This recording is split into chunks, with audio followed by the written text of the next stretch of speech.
So before we start, maybe you just quickly introduce yourself, tell everyone what you're doing on the team, and then we continue talking about the game. Yeah, so my name's Lee Mather and I'm the Creative Director on F1 2017. So first question is, can you just again explain how the career mode is different from last year's career mode? Yeah, so we've made some fairly major strides forward with the career this year. Obviously what we did in 2016 was really well received and people really enjoyed the career, and we wanted to build it bigger, we wanted to make it more impressive. So one of the first things we wanted to do was include engine and gearbox management and give the player that sort of granular level of control, you know, those considerations they have to make away from the racetrack.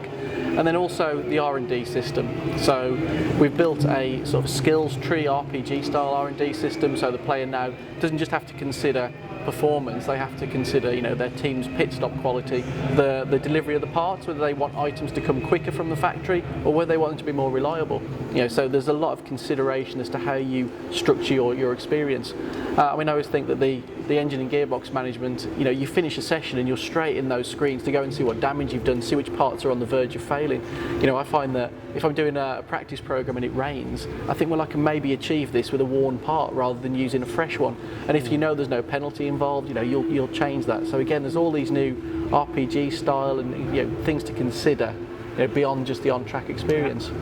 And I went into the tech tree and it has 115 items, is that correct? Yeah, that's correct. Could you just explain the different categories just shortly? I think there were 8 categories. Yeah, so we've broken it down into different elements. So obviously there's those that are pure performance, you know, there's aerodynamics, there's engine, you know, there's those sort of areas of the car. There's also reliability, which is obviously incredibly important when you consider that, you know, you've got the engine and the gearbox to worry about. And then there's also elements such as the core competencies. They're elements that the team, you know, can benefit from. So when you start off, you can only develop one upgrade at a time. You know, as you build on those competencies, you can do simultaneous upgrades. You know, so there's all these elements that you have to build on and to expand and to make the team a stronger, more competitive force in the game. And I think it really adds a totally new element. Yeah.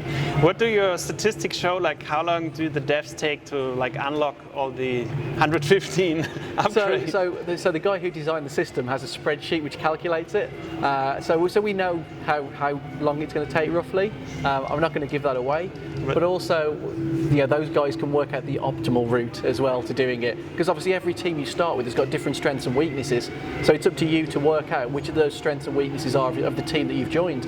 I mean, I always seem to start off with sort of working on the chassis weight and things like that. I always think a lighter car is a good thing.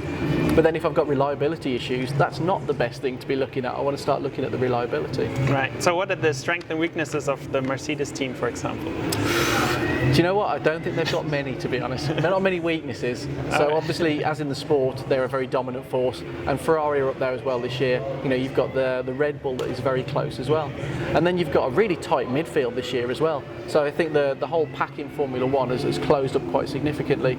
So there's a really nice fight going on in the midfield with the Renaults, the Force Indias, the Toro Rossos, you know, and now the McLaren's looking strong. You know, on tracks where power isn't the key, you know, that's another strong car. I mean, look at Fernando this weekend. You know, so it's given us a really exciting game and an exciting season to replicate. Right. During the presentation, one of the last slides was showing quite a nice table with the comparison last year, this year. I saw last year there was 3 training programs. This time you have 5. So what are the 2 new programs you added? Yeah. So what we've done is we've split one of them out last year. So we had, you know, the tyre wear ones and the race pace and the qualifying. So what we've done is we've split one of those out so that it's a lot clearer to the player what it is they're trying to achieve. So it's the one that allows you to build your race strategy. So you go out there and you hammer the car, and we get really good data from how you drive the car. That allows us to build the race strategy. Time's less of a concern in that one now, so it's all about how you actually wear the tyre. But the new one we've added that's completely new and isn't based on the previous system is fuel. So obviously saving fuel is really important. And I actually find this test really interesting, and the way we visualise the results is very cool as well. But it's all about lifting and coasting, and you don't realise how much fuel that can save. So if you're in a position in the race where you don't need to be driving at 100%, if you lift and coast just a few yards before the corner, you know, you save huge amounts of fuel. And again, it's another great way of educating the players, but it's also something that feeds into the R&D. You know, as you do these tests, you gain more R&D, which you can spend on upgrading the car. Right. Now let's talk a little bit about the multiplayer. You also did quite a few improvements, as we saw at the presentation. presentation. Could you just sum up the most important ones again, please? Yeah, so the key improvements to the multiplayer this year is we wanted to open up a server list on all 3 platforms. So for guys who know what they want to do, they can go and find the race that they want to take part in, or they can create the lobby that they want to create. We've also made a lot of changes to the public multiplayer, so people can just jump into a game and have a really fun experience. And we've put a ranking system in there, so the players get XP as they play, and they earn championship stars, so you can see who's been playing the most and who's been playing the best. You know, and it's a great way to try and get the more casual gamers into some clean, fun online racing. We've also, especially for the league guys, we've opened up 2 spectator slots, so there's 2 dedicated spectator slots. But you can also change that balance. If the lobby host wants to, they can have more dedicated spectator slots, so you can separate, you know, you can have 2, 4, 6 dedicated spectator slots, but obviously that does eat into the number of races available. But there's always 2 that are dedicated, and that'll allow for, you know, a team of commentators, which I think is a really cool thing when you watch the races on YouTube or on Twitch. Right. So that's something we always wanted to do as well. And then also, kind of in the same sort of vein with the online stuff, is we had the event mode in F1 2016 on PS4. We've expanded that now onto Xbox One and onto PC, and we've attached a scoring system to it as well, so that'll be great for running competitions and getting people again competitively racing.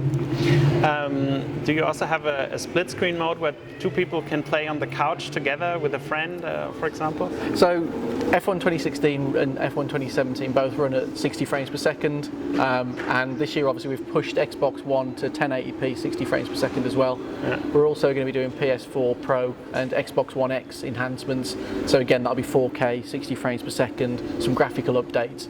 So the game's really intense, and it's incredibly difficult to get that sort of level of performance and the physics to run at the rate we do in a split screen environment. I mean, it's something we're certainly interested in investigating still for the future. Right, okay.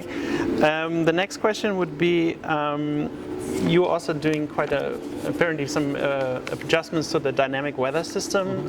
What are those, and how do those affect like the style of your racing? Yeah, so I don't want to give too much away, because people will start trying to analyse what's going on again, and they'll start working things out, which I don't think they will, but you never know.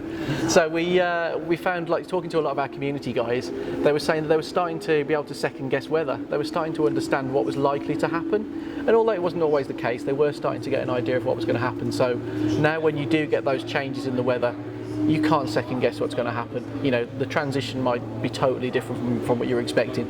So you'll sometimes find people thinking, okay, so it started to rain, I know that in X amount of time I need to be on this tyre.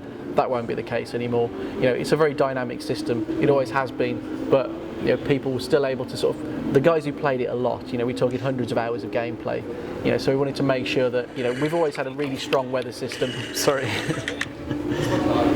Okay. Yeah, we've always had a really strong dynamic weather system, and we wanted to continue to, you know, make sure that we've got a class-leading system. Right. Okay. So you would, to sum it up, you could say it's less predictable, or far less predictable than before. It certainly removes the ability to predict what's going to happen. Yeah. Okay. Another cool thing is the photo mode on PC. Like, what kind of better photos can you do compared to just the normal screenshot function? So I mean, you probably saw from the presentation itself, the screenshots that we've released so far have all been taken in photo mode on the PC. So obviously you've got the high resolution, which is beautiful. You've got the ability to add motion blur, you can add a vignette to the screen, you can change the filters, so you can have sepia filter, you can have different colour tints, you can change all of the motion blur, you can change the focus on the car, the focus on the crowd, you can focus on other cars.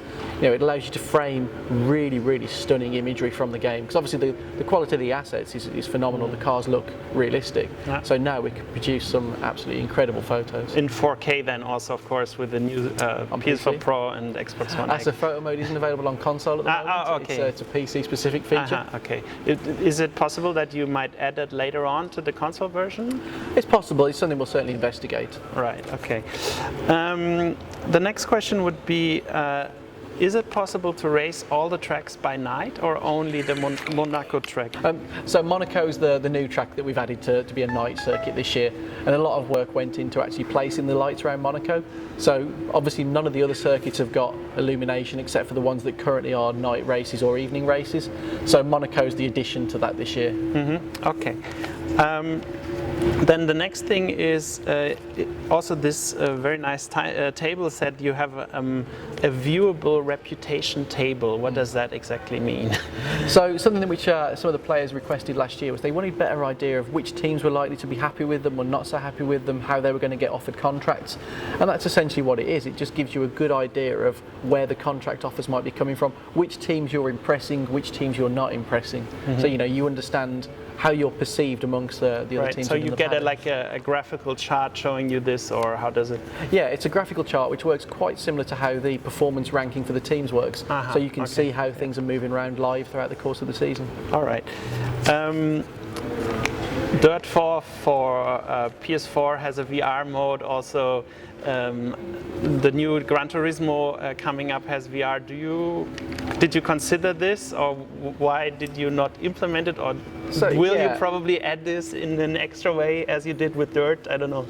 So I mean, it's obviously something that we're very interested in. So we did try it with Dirt Rally. Dirt Rally was VR supported, and obviously we've now got the guys in the Runcorn studio who were the guys who did Drive Club. So obviously it was Drive Club VR. So it's something that we've got a very big interest in as a company.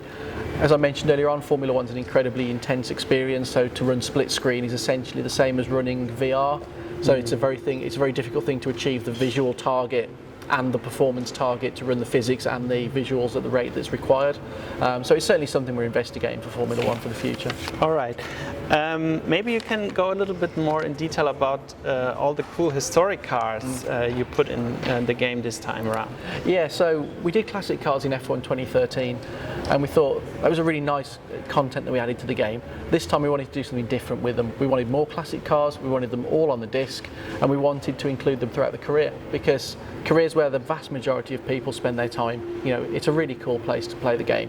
So we wanted to include them as invitational events. So throughout the course of your career, we've got a new character in the game, Jonathan. He's a rich guy, he owns a lot of classic cars, and he will come and invite you to drive his cars in different styles of events. So there's an overtake challenge where you're in a fast car and you've got to catch up and overtake the slower cars. There's a pursuit where the cars leave at different points from the start line, and again it's your mission to obviously catch them and pass the ones that are slower cars from different generations.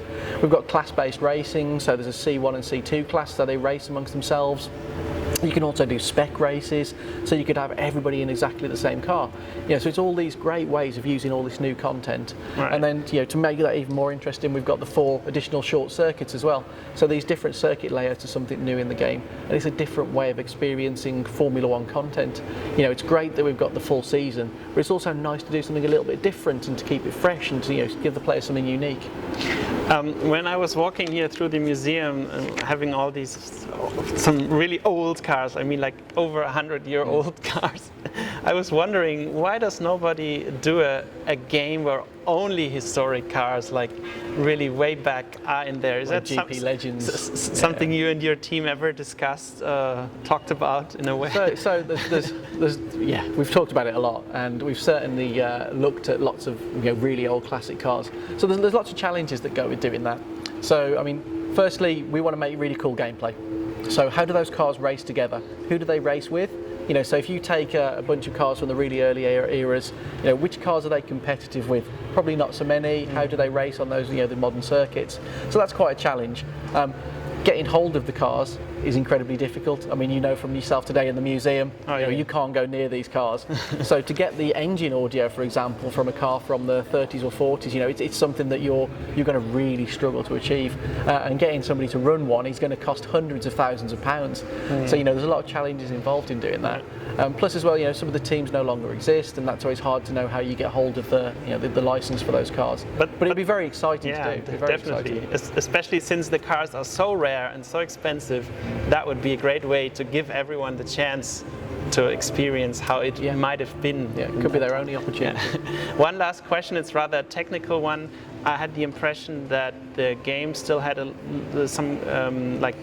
has a little bit of tearing in the screen. Is that something you're working on right now? So the version that you're playing today isn't final game. Okay. It's still a month or two out of date. So performance optimization is one of the last things you do. Right. So obviously so that's what your team is working on right now? Yeah. So the game's all ready to go. and obviously we'll be working on any sort of patches and updates that we want to apply to the title. Obviously post-launch we're going to patch the updated vehicles as well, so we'll be looking to update things like the liveries, the T-wings, the logos on the names on the fin at the back, and any of those changes as well. Right. So again, we'll continue to support the game as we have done in the last few years. Fantastic. Okay, thank you so much for your time. It was some great information, and I wish you a good time here in the museum with all the fans playing. That's great. It's brilliant to see.